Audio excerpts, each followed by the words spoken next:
Hello, everybody. My name's James. Welcome to another Planet FPL Clash of the Correspondents and in the first of three at COTC podcast during this international break. I'm firstly delighted to introduce you to our Nottingham Forest correspondent. It's Mark Sutherns. Sorry, Mark. I'm good. A hard-fought draw at Stamford Bridge. Delighted with that. Only lost 1 in 7. Happy with that. Looking forward to three of the next four at home. Mark's done the summary. We don't need to speak to him anymore. But we've got Ruaidhri McLoughlin-Dowd, our Crystal Palace correspondent in. How are you, Rory? Yeah, I'm surviving, just getting by, going day to day. Oh my God. Is this an automatic home win for Nottingham Forest in game week 9 then, Mark? Or game week 8, isn't it? Yeah. But Um, you haven't won at home yet, mate. no, it's not at all because obviously the way we're set up, the way we play is much more suited to away from home, and we haven't lost away from home yet. We obviously lost at home to Fulham. To be honest, that was a 0-0 all over it. And they got a penalty and we didn't. So that was the story there. It was a pretty even game.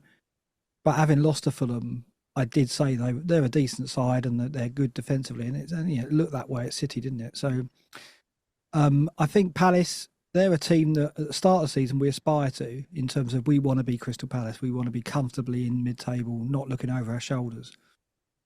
But obviously, the way the season started, our confidence is probably higher than theirs. But they've got good players, and we're not scoring goals either. So I think it's going to be close. Is this essentially break into two parts of the season for you then, Mark? Delighted with the away form, the team that could never even score away from home, I think, in season one for you, wasn't it? The year you come back up. So you must be disappointed. Like, 2 points from the three home games is shy, isn't it? Yeah, I'm very disappointed with that. But we've propped ourselves up with the results away from home. I think it's 8 of the 10 points come away from home, which is ridiculous considering we've had Liverpool, Chelsea, and Brighton, all games that to get anything from them is tough as we saw yesterday. James, sorry to mention that. Cheers, But mate. It's digging me out already. well, I've got to do that with your FBL rank where it is. I've got to get something up on you. So Oh, yeah, okay, now, yeah, that's a better conversation. Let's have that one. no, that's not. um, but yeah, I think that our home form is worrying, and our ability to break a team down is worrying. I don't think Palace are going to turn up with a low block or anything like that, but they've got a lot of threat on the counter, so they're obviously not going to. They're going to sit back, I think, and Glasner's going to get his tactics right, and it's going to be difficult for us. So hopefully Gibbs White is fit, because if not, then we're going to struggle to break anyone down. We'll come back on some individuals, but Rory, want to bring you in pre-season. There was plenty of people asking if Palace could do things like a Leicester. Mark said that he was aiming for his club to be like yours this year. What's happened, mate? I mean, how long you got is But really as the. long as you want, mate, go. Floor's yours. The issue is that you can't really put your finger on one specific thing, and I think that's generally how Palace fans are kind of feeling about this. I think looking at the pre-season, I was happy with the recruitment, but looking back on it in hindsight, there's some sort of square pegs and round holes in terms of the system that we're playing. For example, Kamada looked really good in pre-season playing left attacking midfielder. And then now Eze's come back into the team, so that's obviously his position. Then Kamada's not looked as good as a right attacking midfielder, not necessarily linking up with Munoz as well, as he linked up with Mitchell on the left. And as a result, we don't progress the ball as well down that side. Then we've signed Nketiah, so Nketiah's gone into that position, but Nketiah's a nine. So if Nketiah plays there, then you've got to drop Mateta, but then Mateta's so important to the way the system works, even when he's not scoring goals, his physicality, his just being annoying, essentially running the channels, making the kind of runs that defenders don't like defending against, forcing them into wide areas behind. And then I think the manager's kind of been a bit intransigent with that because then he started playing Kamada as a central midfield player, as one of the two deeper central midfield players. We saw that against Man United, it went quite badly. And when he got out of there and we put two central midfielders there, we looked okay again. Against Everton, I think the goal that Dwight Manil scores, the really good one. Kamada plays the ball out and it gets intercepted, and then whoever he's supposed to be marking makes a run into the channel, and he follows him, leaving central midfield open. But we've got three centre backs, so that's meant to be the left-sided centre backs meant to just absorb that player, and Kamada's meant to stay there. As a result, there's a massive space for Manil to play in, and yeah, it's really quite difficult with those particular players to work out how this is supposed to work. But the the way it works best for me were the kind of principles of that almost Red Bull style of play with that the high pressing and quite narrow. is to go to a 4-2-2-2 and play Nketiah and Mateta up together. But he doesn't seem to want to do that because he wants to stick with the three centre backs. There's also the lateness of the transfers. So we got Chalobah quite late, and he obviously couldn't play the first game because it was against Chelsea. So we haven't got them on the pitch together as a back three. That back three looks quite good, but then Doucouré's injured, and then Munoz now looks like he might be injured. So getting the 11 on the pitch is difficult. And then there's just been, when it's not going your way, there's so many things that you can point to as it's not going your way. So refereeing decisions, you can point to maybe one or two and the Don't go inconsistencies of all that. Arsenal on me, mate. Don't do that. Yeah. Well, also things that just random bits of luck. We were the team that played Leicester after they got 6 points back, and then we played Everton after they got their takeover news that looks like it's good news. So it's just teams coming into games against Hang on, us with a didn't bit you of a score a lift. goal against Leicester that was offside?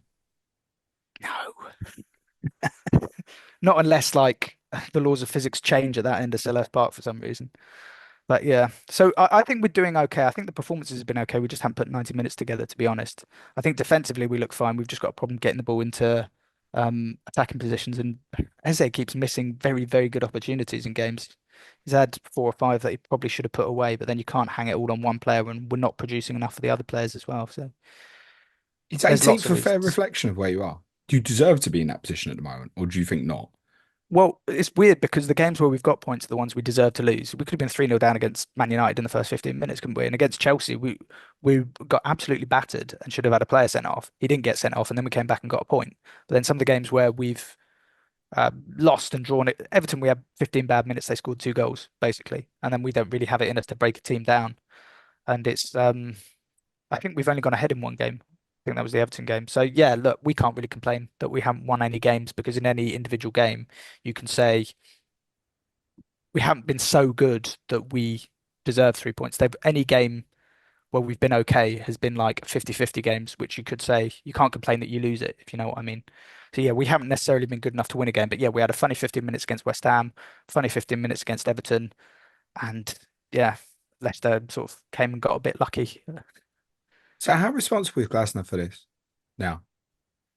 I think I don't blame the manager pretty much at all. Some Palace fans maybe do, but he's got a lot of credit in the bank because of last season. I think it's more the cohesion between Dougie Freedman and Glasner and everyone because Dougie Freedman wanted Nketiah and he wanted Sarr. We obviously lost Elise, who's doing very well at Bayern Munich, but um, I don't think Nketiah fits Glasner's system necessarily. Maybe as a nine, but then I think you have to be quite a possession-heavy team to have a number 9 like that. Whereas Mateta, you don't need as much possession. So then you need another attacking midfielder who's going to create loads of chances. Star is more of an impact player. Kamada is also looks like he's a better player without the ball than with the ball. So then we're not necessarily the profiles of the players that we've bought don't necessarily fit the system. If you So it's see a what I recruitment mean, problem. it's just cohesion. Like why when we went into this summer, we knew what system we were going to be playing. And there's also an element of as well, this league works you out, and then the test of a manager is how do you respond to the league working you out? And like someone like Guardiola and Klopp and stuff literally change every season, and they almost change before they get worked out because they know going into the new season everyone would have worked out how to play against them. So then certain managers come in, have a great impact for 6 months, 12 months, but then that doesn't last over a period of seasons because the league works them out. So maybe there's an element of that in there. And then there's a challenge to Glasner. How are you going to respond to this? How are you going to change the way you're playing to a league that's worked you out? But I think there's more fundamental issues of just like not getting the best players on the pitch and not being able to get a good 90 minutes out there, even though we've been good for 60, 75 minutes of matches. Mark, you said you think Glasner gets his tactics right. You hear all that. Do you still feel that way?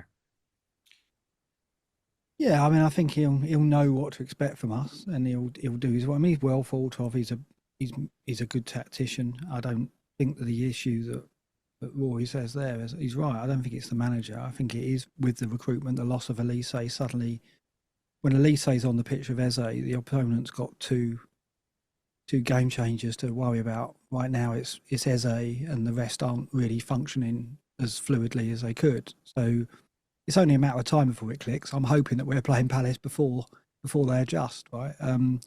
Nketiah probably is the problem because you've got to get him in the side, having brought him in. but Mateta was doing a great job there, and suddenly he's found himself on the bench, which just seems odd. But I don't know. I fully expect it to be a tough game, and I fully expect Glasner to know exactly what to expect from us. But I think it's pretty even. You know that we've got arguably one game changer in Gibbs White. They've got one in Eze. It's gonna come down to tactics and the support that those two players get. I think on the day as to who wins, and I don't see many goals. I think it's going to be 1 or 1-0 either way. It'll probably be the most likely outcomes. Their game changer will probably be fit, though, Mark. Will yours? I think he will. I mean, Nuno said that I don't think he's withdrawn yet from the England squad, so I think there's a scan happening today. And Nuno was optimistic about that and many other things post-match. So I couldn't really tell what kind of an injury it was. I know it was an impact. It looked like an ankle, didn't it? So It was calf, I think.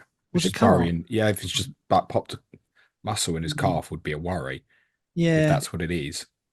Yeah, I don't know. He walked off. I mean, it's difficult to say. It's difficult to say. I mean, I know there's would be social media physios probably can tell me, but but yeah, it's I think until we know if he's withdrawn, we won't know. Obviously, so at the moment, I'm optimistic.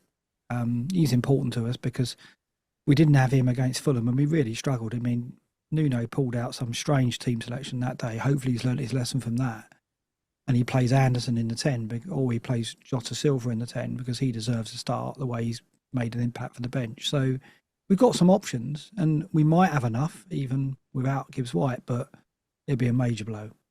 It'll be a parallel, though. If he's out, you've lost one game. It's the one game Gibbs White didn't play.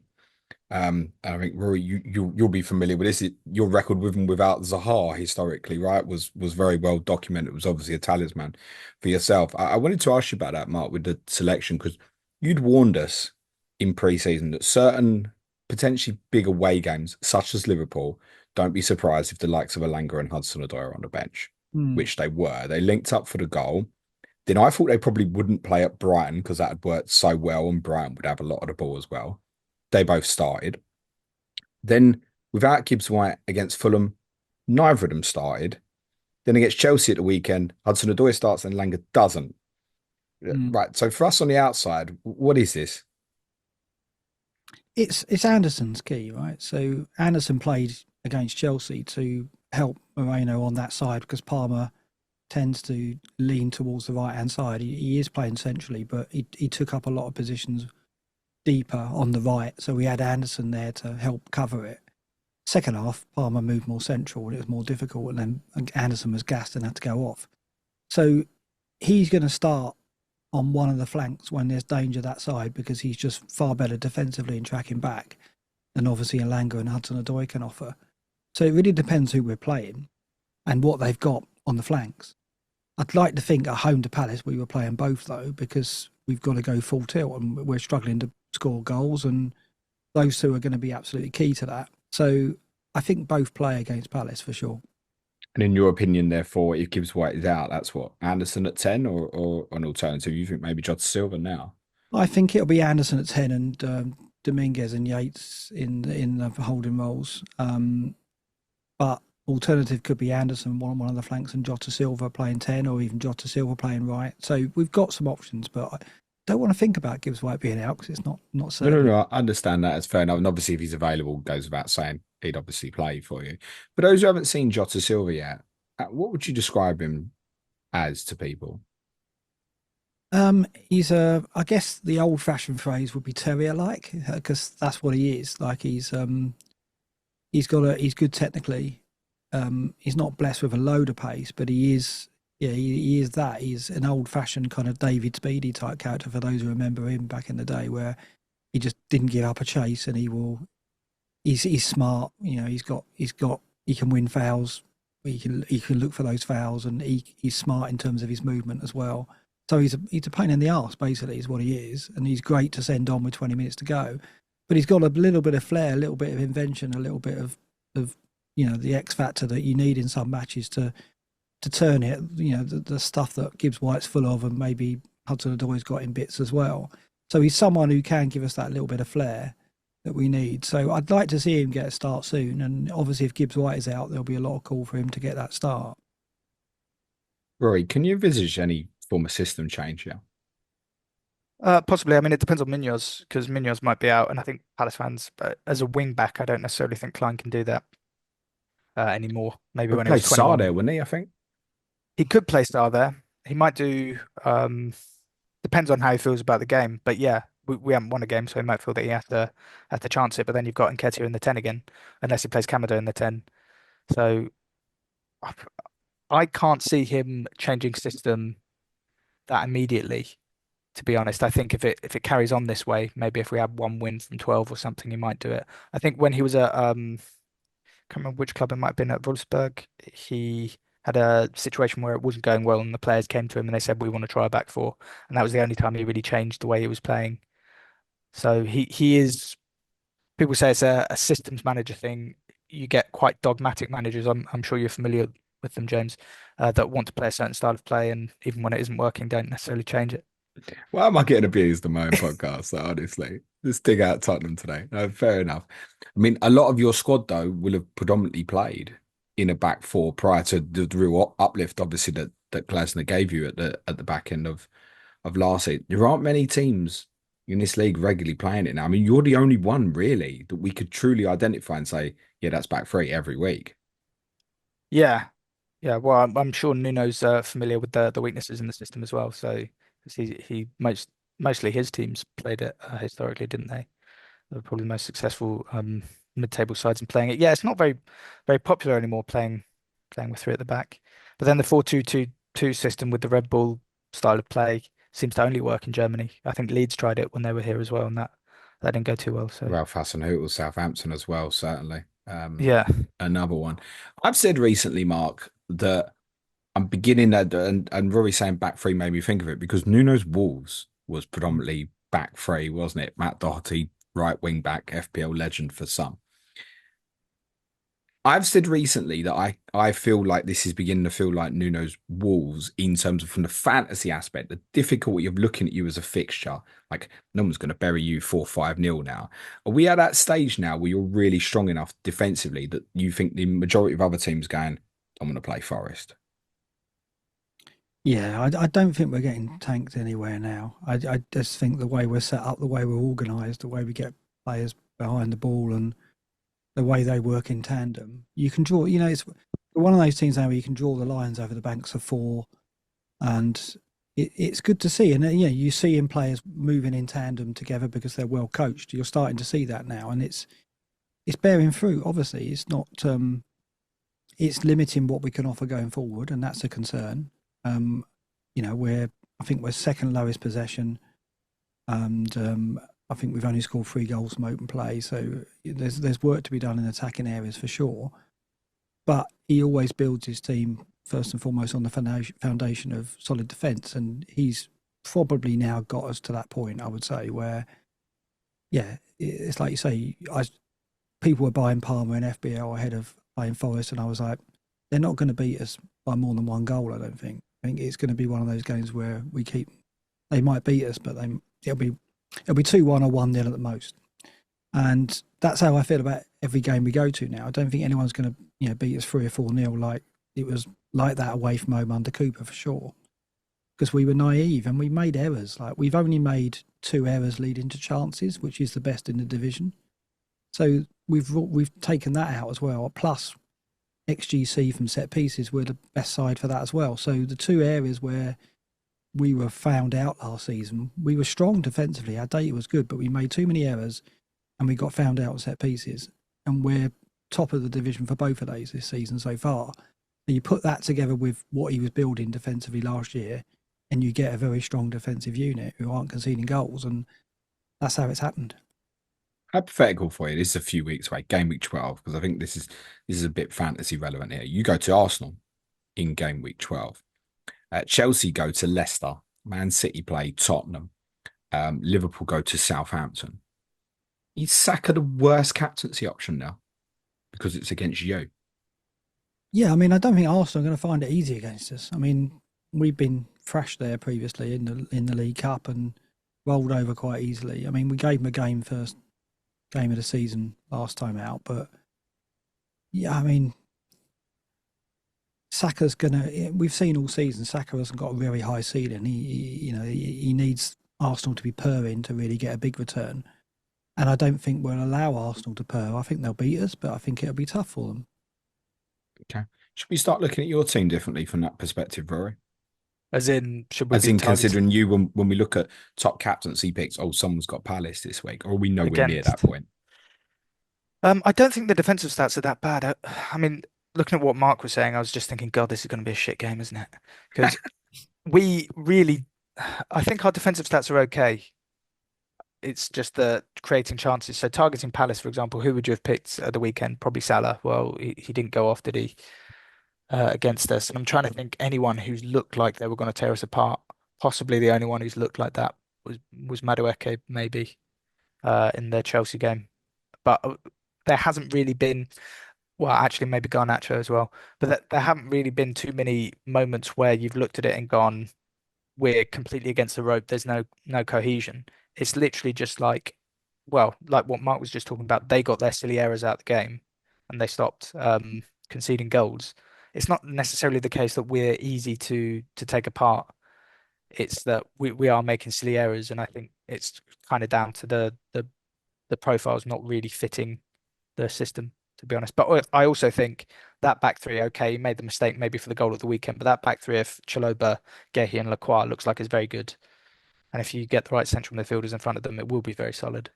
What would be the best back three when everyone's fit? I would pick those three ahead of Okay. Richards. Richards does look better as a left-sided centre back, so he'd maybe be a threat to Chalobah, but he I th so he lost his shirt because he got injured on international duty. But Chalobah, I think, is more the type of defender Glasner wants in the physicality and is quite rangy over the ground, and also gives us something from set pieces, which maybe historically we've been lacking with. People saying Gay's not necessarily that strong in the air, and Chalobah and Lacroix in there gives us a lot of height. And Chaddy Riyad, not part of that once fit. And he's out I, for now for sort of at least another month or so at least. I don't think he's in the conversation because well, he's left-sided centre half and he looks okay. Against West Ham, his positioning was at fault for at least one of the goals, but that was his debut in the Premier League. I think he's more of a young prospect they're looking at for the next, probably for next season, really. I mean, Okay. Chalobah's only a loan, isn't it? And if he's playing left-sided centre half at the moment, maybe Riyad's more of a next season kind of thing because he's only 20. He's only had one season first team football at Betis as well. Okay, I understand that. If someone's on wild card now and they're looking at next four, Forest away, Tottenham at home, Wolves away, Fulham at home, doesn't look too bad. And someone did want to invest in a Palace defensive asset, what would your advice be? Um, well, who's cheap now? So Gay's 4-4 or is he 4-3? How much is Uh, Chalobah? they're all 4-4 basically now, except Lacroix's 4.5. The rest I are 4.4. Basically, all your defenders have dropped in price, basically. How much is Mitchell? 4.9. 4-9. Given that Munoz is fit, Mitchell is the one that's going to get forward more. You might get an assist. Is it worth the extra 0.4 against those teams? Probably not, because I associate Wolves and Forest with good defense. Tottenham will probably keep most of the ball, so maybe we won't create too much if Fulham are flying. So yeah, I'm not sure. I'd probably go for Gehi, but certainty of starts. Okay. I take it, therefore, if people do want a defensive asset at that price mark, they should be looking at your team, should they? I haven't thought so till now, but when I look at the run we've got, three of the next four at home: Palace, West Ham, Newcastle come to the City Ground, and we go to Leicester in that run. I think there's a couple of clean sheets there. I think there is. So I think it probably is worth looking at us in that bracket. I mean, we've got Milenkovic and Aina would probably be the two that I'd pick out. Murillo's got his goal in him. We saw him have a go on Sunday. He was looking for You one just knew Sunday. he Yeah, was, did you see yeah, it? yeah. He Yeah, won and someone was running the outside of him, and I was thinking, there's no point bothering, that. mate. Yeah, The minute he won that tackle, which yeah, was a he's shooting. superb tackle, he's going to shoot because it's basically he wants to score the best goal ever. He doesn't want to score like one off his arse from a corner. He wants to run through and score a 25-yarder. So you knew he was going to shoot. So he's got that in him. But Milenkovic is a big threat at set plays, and Ward-Prowse won't be playing against Palace, but he'll probably come back in for some of the other games there. And when you've got Ward-Prowse delivery and you've got a big man who's winning most of his aerial duels, then that could work out. And he's got an assist already, as we saw at the weekend. He missed a sitter against Southampton. He should have a goal and assist to his name already. That Southampton miss has skewed his numbers a little bit, hasn't it? People Yeah, keep referencing it. It was like a .9 chance or yeah. something, wasn't it? Yeah. And it wasn't that easy, but yeah, it was so close to the goal that he should have converted it. That was his debut. So I think he's probably the way I would go. Aina's brilliant. He's superb and he'll pick up BPS and he's going to play every game. Probably been our best player this season so far. But I think Milenkovic should be the way I'd go. How safe is that with Aina? Because we had this, the Brighton game, I think, caused a bit of confusion and alarm, didn't they? Where there were substitutions and changes in the fullback area. It looked like we'd got to the point where it was Moreno and Aina, and then Williams, I think, came on at half time in that fixture.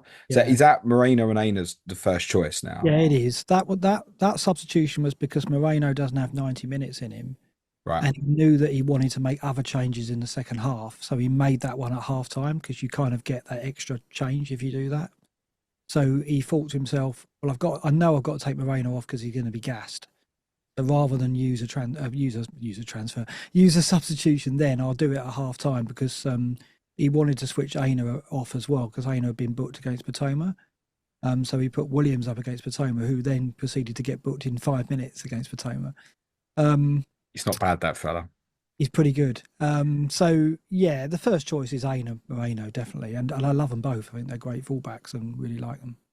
Is Moreno more under threat then if Nuno wanted to bring Nico Williams in? Yeah, I'd say Okay. so because So there Aina. wouldn't be, because there's a number would look at this, right, and go, you've of your first choice back four at the moment, three of them are 4.5. Moreno is 4.4.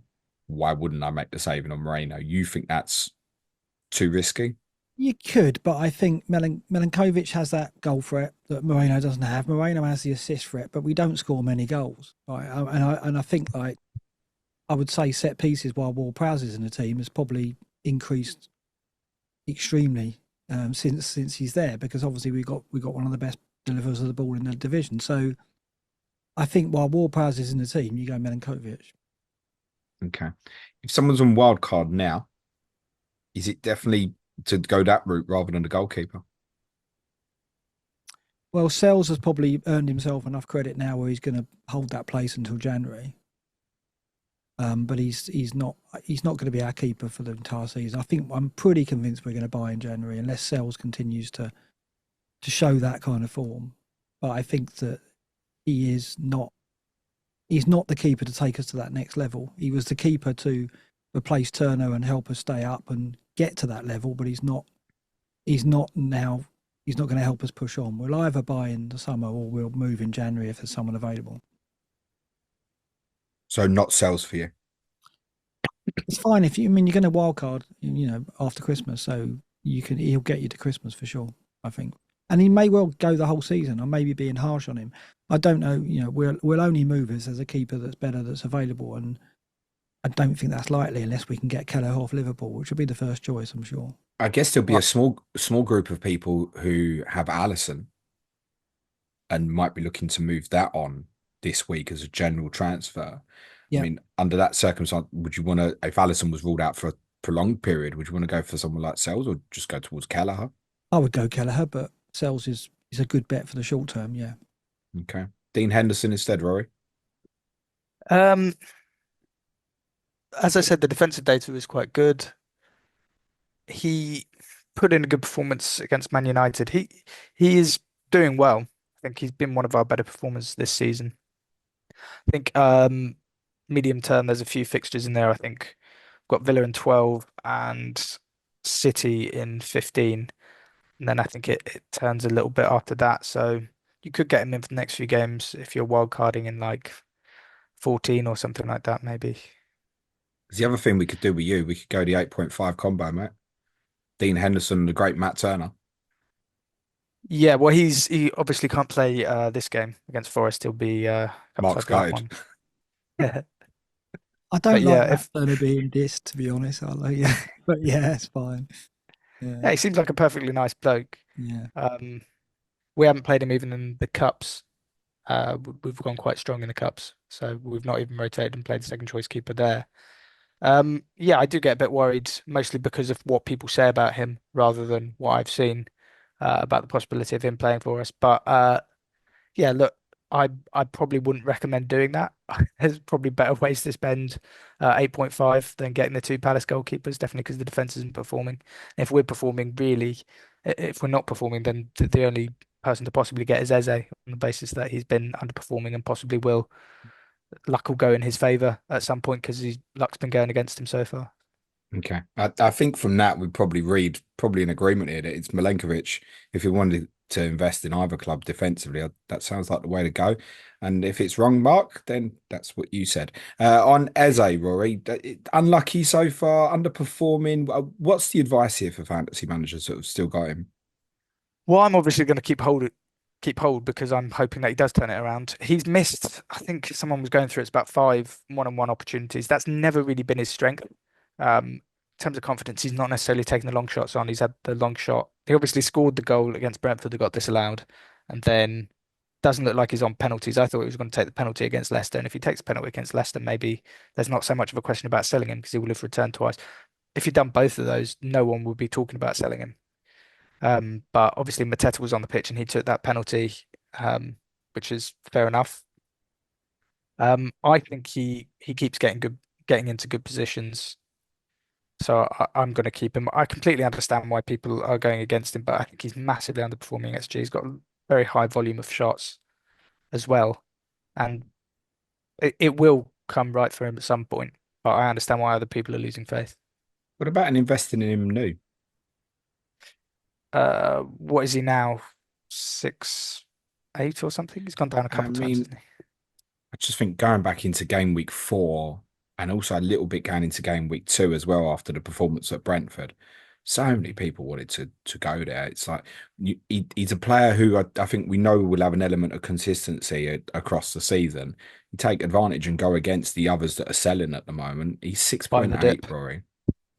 Yeah, buy the dip. I think yeah, it is probably worth those kind of runs. If he keeps getting that volume of chances, he will score goals. And we saw with that what I'm always reminded of is when we had Vieira and Vieira didn't have him in the team. He was coming off the bench in pretty much every single game, but he wasn't starting. We swapped over to Roy. Roy started him and he went on a great run at the end of that season because when he's confident, he can just score those goals and he doesn't necessarily need great chances. He hit the crossbar against West Ham as well. So he just needs one to go in. It feels like that's what the whole team needs, though, to be perfectly honest. We just need a win to get us on the board, and then confidence will come, to be perfectly honest. Because I don't think the performances are as bad. You look at the table and you see us down there, and you're like, it's mostly because the expectations from last season that you look at where we are on the table and you're like, what are Palace doing? But the performances haven't been too terrible, I No, don't think. it's a massive surprise to everybody though that you're sitting there without a win so far though. Yeah, to us as well. But there are quite a few. Yeah, if you've watched the games, you've noticed the moments which have cost us. But I think we will probably bring it together in the next 4 or 5 games. I don't expect us to go 10 games without a win. Clip that up. No, Mark, feel free to interrupt if you disagree, but I don't think anyone's particularly worried about you, mate. Actually, I don't think I hope anyone's not. sitting there thinking, "Shit, I think Palace are going to go down." Like, I don't think anyone thinks that. No, well, I don't feel that way either. But it probably But does feel like a change in expectation with like generally there's a lot of neutrals saying, can they be the ones to push like the top 8 this year? That looks a long way off now. yeah, it does. But I mean, to be fair, we've done this before. That what I would say about that run towards the end of last season is we know with the manager and with the players that we have, we can beat big teams. So obviously we beat Liverpool away and Newcastle at home, Man United and Villa and stuff like that. So we can beat those teams. I think it's one of those things you could take a sample out of 7 games and pick your worst 7 games of the season. And if you were just looking at those games and those were the only games you saw, you'd think you're doing terribly. If you just looked at your 7 worst games. So hopefully these are our 7 worst games. Yeah, I They just happen to understand. be front loaded. One observation I did make regularly probably over the last year or so actually though is that Eze and Elise needed each other. Yeah. Does that stand up now even more so at the moment? Is that part of the problem for Eze at the moment? Yes, yeah, I would say so. And it's it's a lot easier. There aren't any options ahead of him when he picks up the ball, is one of the issues. So he drops deep. And one of the things that Will Hughes was always good at is noticing when Eze's there and then he goes into the 10 position. And maybe with Lerma and Wharton, that doesn't happen so much. He needs people to bounce off. Sarr isn't the same type of player as Elise is. Kamada is not the same type of player, and Nketiah is a completely different player. A lot was made when we signed Nketiah that they sort of are from the same area growing up and were kind of aware of each other around the same sort of milieu. It They seem to have great chemistry off the pitch, but on the pitch it hasn't really worked so far. So he does need someone like that to take the focus off him. I mean, we've lost in the last 12 months, we've lost Zaha and Elise, who could take that pressure off Eze, and he could find those pockets. But it's uh, it's difficult to work out. I think the way what we wanted to transition to doing this season was a more possession-based thing with Doucouré and Wharton being there, and then you can have someone like Nketiah popping up. But last season, when we were very effective, was when we went back to front quite quickly and punched it into Mateta, and he laid the ball off. So if you take Mateta out of the system, that doesn't really work, I think. So Who do it's you very expect? difficult for me to work out these problems. No, of course. Who do you expect to play up front at Forest, as in nine position, Mateta, I expected. I think because Munoz is out, what you've said there, Sarr to play at right wing wing back back? is a possibility, and then you'd play um Nketiah in the 10 and then Mateta up top. He could not do that. He could play Kamada there and play Nketiah up front. But I do like that team. I think if you've got Lerma in central midfield, he's very diligent and can cover the ground, and if Sarr does go up the wing, Lerma can sort of cover that area a little bit. Okay. So yeah, that's what I would expect. I think the way it worked, look, it's Liverpool, so like going, it didn't really work in the final third is a little Yeah. bit too much. We're talking about Palace, but I think with Nketiah there, it didn't necessarily look too good. No, but almost in a weird way, it was a you take a Mateta out, a player that you know can absorb for you because of his physicality strengths, and you put in Nketiah up against Liverpool. I'm not saying he was kind of set up to fail, not at all, but it was a difficult game for him then to suddenly play as the nine and then Yeah. have that expectation of all that guy scored a shitload at the end of last season, and now it's expected on me. He hasn't scored yet. Nketiah is in the league. No, I think he got a cup goal. Might be right yeah, in he saying. did against QPR, yeah. But yeah, basically what we're sort of getting onto there is there aren't really any Palace attacking assets apart from Eze, and that's one most people have probably lost faith in. So If people have got Mateta and Nketiah, does it sell for you? yeah, because I don't know which one's gonna get the nine. When someone gets it, they might keep it. I don't know, but if you've got either, I would say they'll probably share minutes. So, Yeah, I think and we're we not should firing. also reflect on the comment, which I think is particularly bad for Mateta, that Oliver Glasner made prior to the draw with Leicester, which was Nketiah's debut. We said we've not paid 25 million for a player to sit on the bench. Well, what's just gone through my mind when you said set up to fail against Liverpool is almost that's what Glasner's trying to point out, that you've bought me this player and it doesn't necessarily suit the way I want to play. So, Think I mean, that kind of politics is difficult to kind of work out what's happening at that level, isn't it? Behind the scenes, and maybe like I'd like to think people aren't that petty to some extent, but he could be going, look, you've bought me this number nine that doesn't suit the system and it doesn't make sense. I've played him at 10, it hasn't worked. Now I'm going to play him at nine and show you it doesn't But work. but I also think that said, it would have been easy just to integrate Nketiah because Nketiah's rocks up. He wants to play up front. He'd have to arrive at the club and go, well, this fella up front's been doing all right. I'm gonna have to work my way into the team. So if he'd been the substitute for the first two or three games, I think that would have been quite understandable rather than throwing him in this position, which I would Arsenal fans would tell you is not alien to him, but most of us won't have seen him play it. Yeah. Yeah, but when he did show up, like I said, we made some late signings. He came in quite late on. We'd already not won the first two games, and he played Kamada there, and it wasn't working. So, I mean, I hope there's nothing like that behind it. That was just something I thought of when you said set up to fail against Liverpool, maybe. But that we can not play players regardless of how much we pay them. Like I think most Palace fans want to see Sarr play in that position, and some people wanted Nketiah to be the nine. Personally, I think Mateta's the one that makes the system work, and Eze and Sarr often Mateta works best. Okay, let's ask the goat then. So, you're an Nketiah owner and you've decided you want to sell. Which FPL forward you buying? Blimey.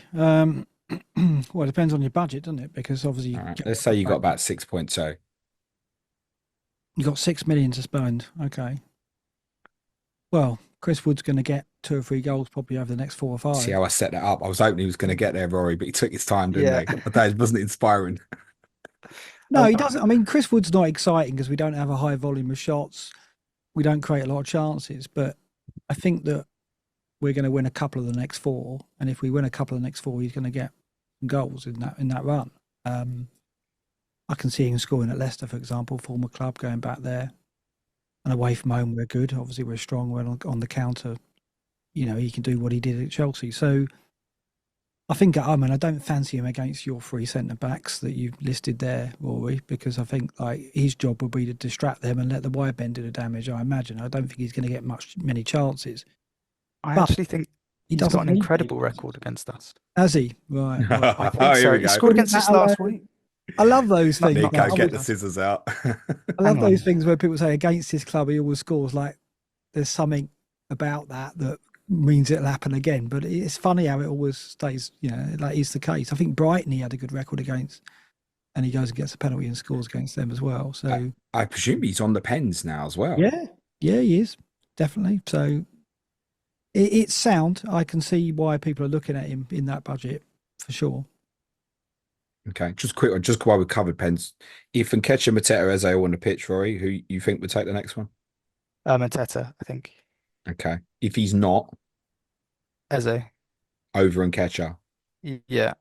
Okay. So I just looked it up, Mark. He's got 5 goals in 16 against us, which isn't that impressive. He did score against us last year, but I do remember. I just seem to remember him always scoring against us. I don't know why. Even in the Championship for Leicester, he scored against us, I think. Right. I think there's Yeah. 14 games there that you've forgotten, Rory. Yeah, I think so. So, if genuinely, Mark, if people are buying a forward in that area, what I'm reading from you there is not dive into, people looking at Wood, Calvert-Lewin, Vardy, Raul There's the Jimenez, lap, Cunha, the lap, isn't there? the Who's Lap, good, yeah.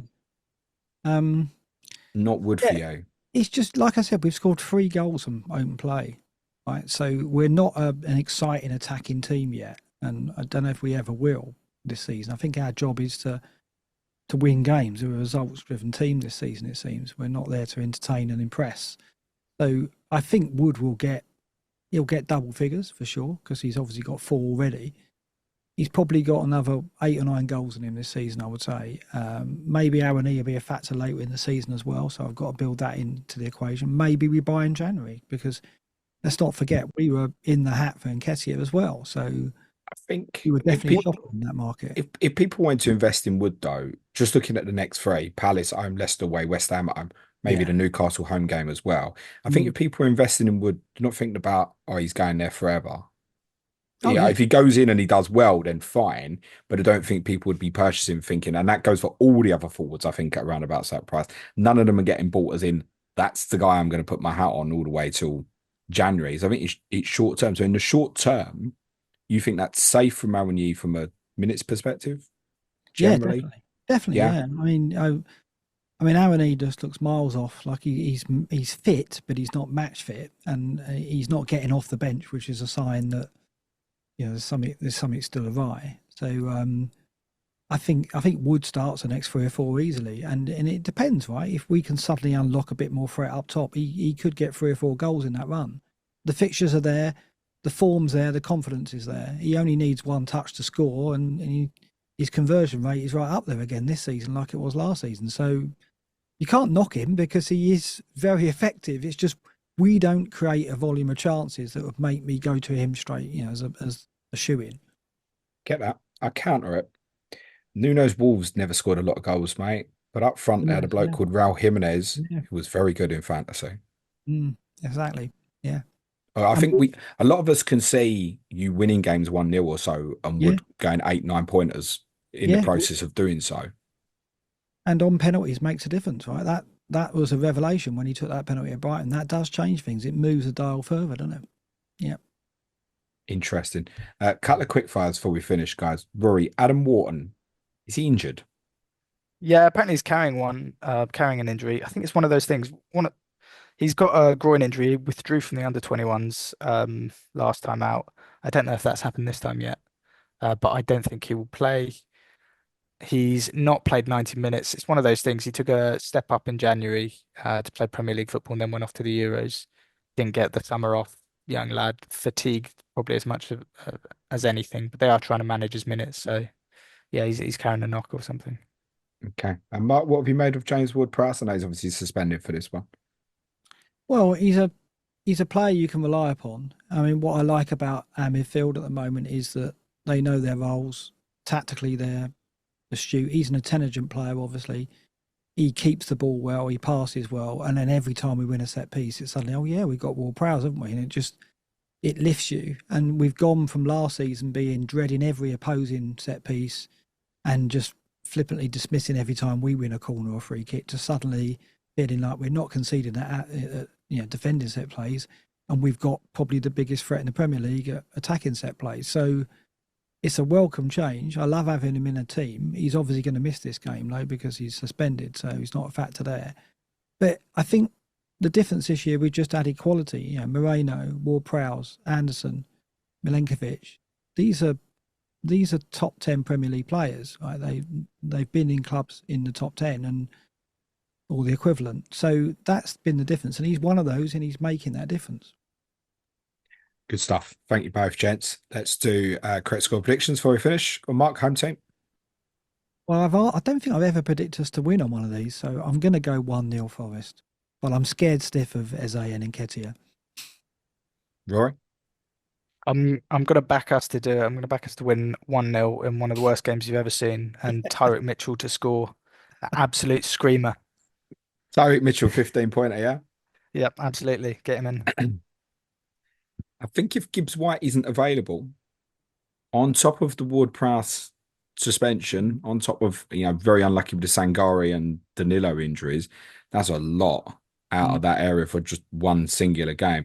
I think if that's the case, if Gibbs White's absent, I think you might go down and win, Rory, actually.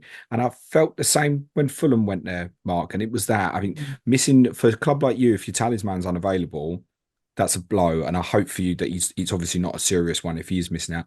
If he's fit, probably go the other way and probably back your team, I think, Mark. Yeah, it's funny, isn't it? Those players are so important. It would be the same for Eze, right? Oh, yeah, of course. Yeah, if it exactly the same if he was out. We Yeah, can't. I agree with you, Rory. I'm not convinced that I understand why the owners want to move, but I'm not convinced this is the right. I don't think there's anything else good enough this week specifically to not maybe give him one more week and have another look personally. Yeah. Mark, plug Black Box, please, mate. Yeah. Obviously, FPL Black Box, just look it up. You'll find it. As and I are having a week off with the international break. We're back next week. I've got a video going up. I did a walkabout video at the weekend, did the final footage this morning. That'll be going up tomorrow night. So if you haven't seen those, look out for those. They are great, mate. Yeah, I love doing them. It's good fun. Is it you doing the edit? Yeah, I do all the edit. And good man. Yeah, enjoy it. Yeah. Very good. Rory, what are you going to plug for us? I've got nothing to plug, so why not join the Planet FPL Patreon? Oh, look at this guy. You can also join Black Box's Patreon as well. There you go, Mark. So sold. Of which I am one. You are. And Thank you're you. going to be top of the Godfather League as well. What do I win? You're going to be. You were third the other day. So what do I win? Oh, we've got a trophy. We have got a trophy. Is it? Really nice trophy this year as well. Mark, I'm a Tottenham fan. I don't know anything about trophies. And on that bombshell, thank you so much, Mark and to Rory. Good luck, gents. COTC returns Thursday. Fulham versus Aston Villa with Lewis James and Lee Jackson. Thank you very much to Mark and Rory. Cue music, please, man child.